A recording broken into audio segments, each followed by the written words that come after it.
Hey guys, Tomboy601, and today we got a quick little review on the Asashio. Not exactly a new ship, but it is new to the store once again. Wargaming saw fit to kind of gift it to me as part of the Golden Week celebration, so we're bringing it in as part of our Golden Week coverage. So thank you so much to Wargaming for providing the ship for review. If you didn't know, it's been in the shop before, but it was taken away, and it is currently back on sale in the shop for a couple thousand doubloons. Go ahead and pick it up if you end up liking what you see. As always, we're going to be talking about the stats, the history, and all of that good stuff, and then taking it out for a game. So without further ado, let's first do our comment of the day. Comment of the day goes out to someone who leaves a comment on one of our previous videos, and today's comment of the day goes out to Gonzalo Garcia. He says the drop pattern / dispersion on dive bomber payloads is absolutely, I'm going to say terrible because I don't want this video to be demonetized, but you can go ahead and read what it says right up there.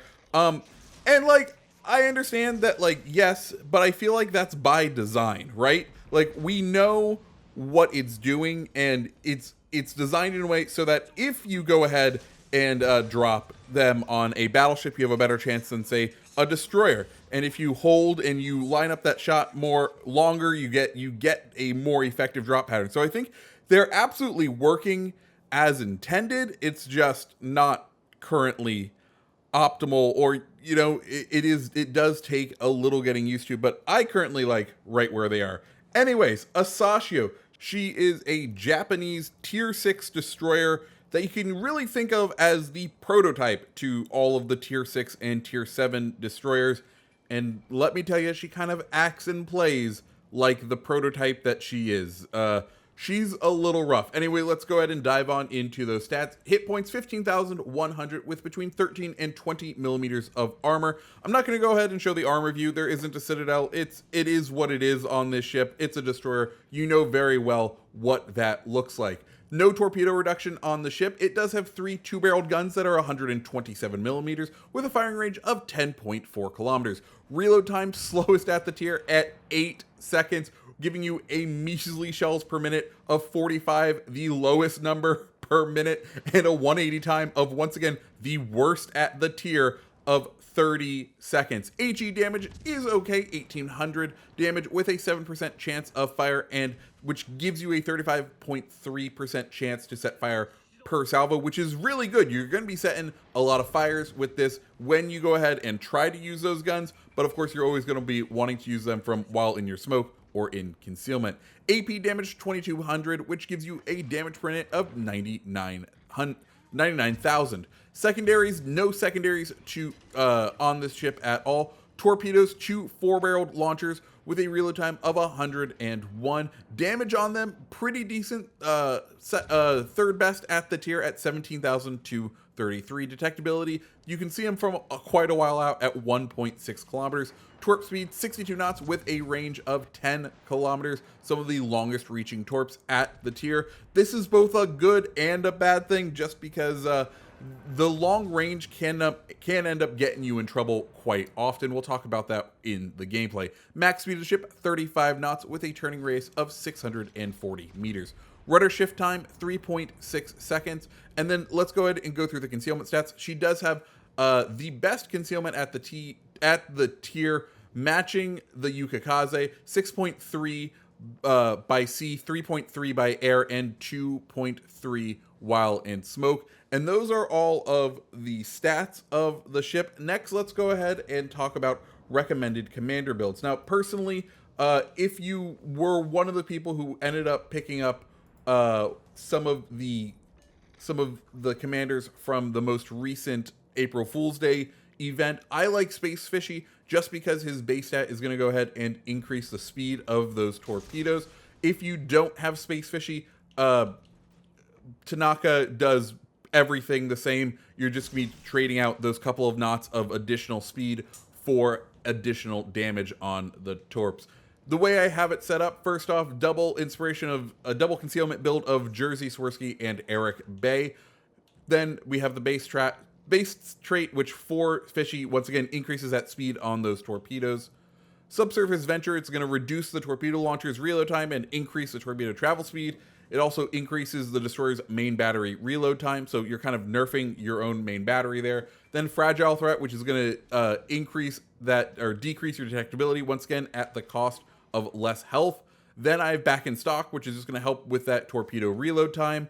Then Destroy or Be Destroyed, which is going to help with that speed, because as you probably know, Japanese destroyers not as exactly known for their top speed. And then finally Unstoppable, just so that if and when, because it's more of a when with Japanese destroyers, when your engine gets knocked, you at least have some maneuverability still in the ship. Let's go ahead and go over the mods, and then we'll talk consumables. For the mods of the first slot, I have Main Battery Mod 2, just to try to help any bit that I can with that terrible rotation speed, because it will kill you. It will get you killed, and this at least helps it a little. Not by much, but a little. Next, I have the steering gear mod slot, just to try to drop that steering gear as much as I can. You know, these ships already aren't really maneuverable, but getting it any more maneuverable is going to be helpful. And the final thing I have on there is the concealment mod, of course, just to help with that traditional Japanese concealment. Let's go ahead and talk about the consumables. You do have all 4 consumables available to you, all 4 consumable slots. First one up is going to be Damage Control Party. It's going to last 5 seconds in a reload time of 40 seconds. You know what that's all about. You have 2 charges of smoke. It's going to last 20 seconds with a dispersion time of 89 seconds, and going to take 240 seconds to reload with 2 charges. You do also have 2 engine boosts, which is going to increase that max speed by 8% with a duration of 120 seconds and a reload time of 180. You get 2 charges of that. And finally, what makes this ship unique is it does have a torpedo reload booster. It's going to give you an 8-second reload time with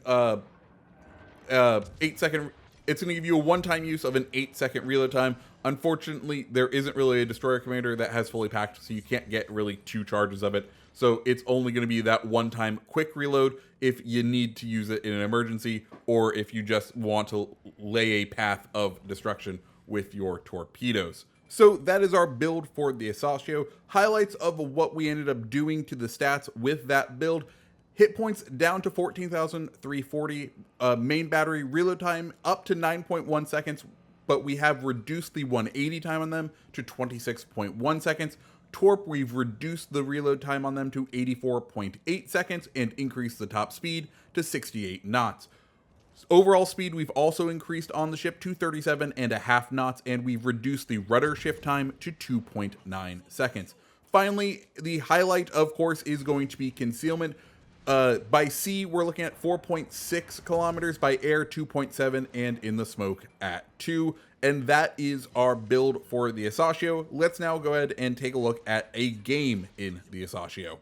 So here we are on Hotspot. We spawned over on B with 2 battleships. So that means our number 1 job is going to be, well, we have 2 number 1 jobs, and they are the jobs of any destroyer. 1, spot the enemy. 2, capture the point. And for us, this area is actually going to be surprisingly good for us.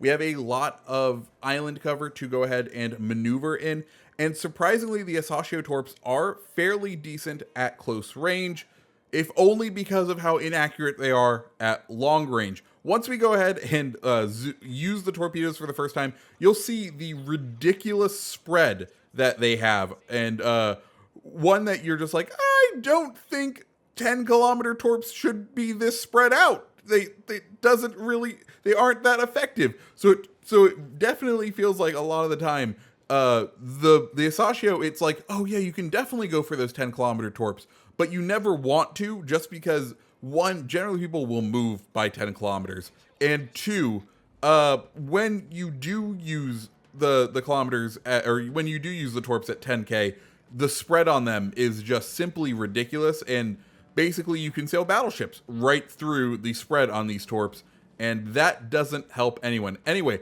we are going ahead, break in left on here. That way, if we need to, we can kind of squirt out and hide off to the left-hand side if we need to break and get out of here. But right now, we're just kind of searching for the torps, contesting the cap, because we know we're going to be fairly well concealed. We know where the enemy destroyer is because, well, he popped smoke. So he put out a large signal fire saying, hey, I'm right on over here. We're going to go ahead and fire 1 shot into that gap right there, just in case we have anyone. And we see this New Orleans is right over here. We're going to go ahead, kind of wait for this indicator to move into that smoke. That way we have I'm going to call it a doubled chance of a random torp. We know the New Orleans could be in that area, but we also know that the destroyer could be in that area. So if we can hit either one of them, it will be very beneficial for us. Anyways, their destroyer pops up. It's a Fubuki, so we know we're going to be dueling torps most likely throughout this match because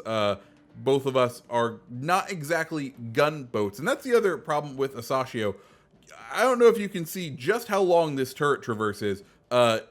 It's abysmal. It's terrible. You do not want to have to deal with this turret traverse. This is definitely, hey, there we go. We pick up the first kill on the Fubuki. Like I said, random torps are going to be your friend. The guns, they have the longest reload at the tier for any destroyer guns. They do have decent damage when it comes to, or decent chance of setting fires, but you definitely need to be concealed when firing them, and you need to know the play that you're going to make when using these guns, because you will not have time to flip your guns the other direction if an enemy comes out and surprises you. You just don't have time. You're going to lose too much AP or HP either turning around to get your guns on target or waiting for the guns to make their way. So this is very much a play of make sure you know what you're doing. At this point, we can see Sharny is pushing in, and we're going to go hold off and see which way he wants to go. But given where we are, we figure he's probably going to be turning off to the right. So we'll go ahead, match him out this way, and try to lay some torps just to gift him some damage for pushing into this tight area. Once again, torps on this thing, very effective at closer ranges. The longer range torps, they do just spread out a little bit too much for my liking, and they just don't perform well. Anyways, we go ahead, blind fire torps. We're gonna try to start turning out because we're hugging the beach a little bit too close, and we just have to pray that no reefs are uncharted underneath. But anyway, look at those torp spread already. It is not exactly a concise spread. We're watching to see what Scharnhorst does. If he tries to take any evading action, we're going to hold the torps, see what he does. I can't remember if we go ahead and let loose.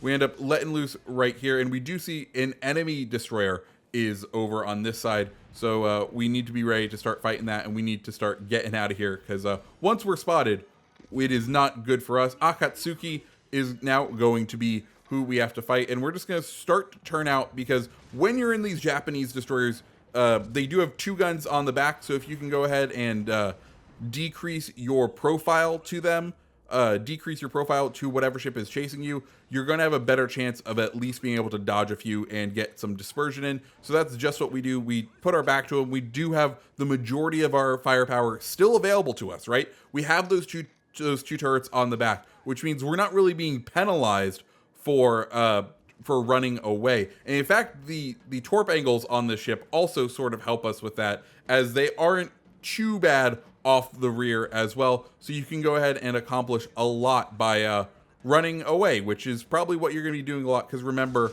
Japanese destroyer boat, good concealment, you're probably just going to kind of run kite and pray for the best. Anyways, Scharnhorst, we know he is a straight sailor, right? Like, he doesn't really take much avoiding action, so we're going to go ahead, lay off one set of torpedoes, and see if he decides that sailing straight is still the plan. Not really sure what the full plan is, because it's not like we have carriers to go chase in the back, but we end up taking that Scharnhorst down up to 43,000. And if we look, while we kind of delayed them capping B, our team has captured C, and our fellow destroyer is going into A. So at this point, while we haven't been able to per se win this side of the map, capture B, we have definitely delayed our opponents and caused them to kind of muddle down and wait in this area, which is an accomplishment, right? Like, we haven't been able to capture it. We haven't been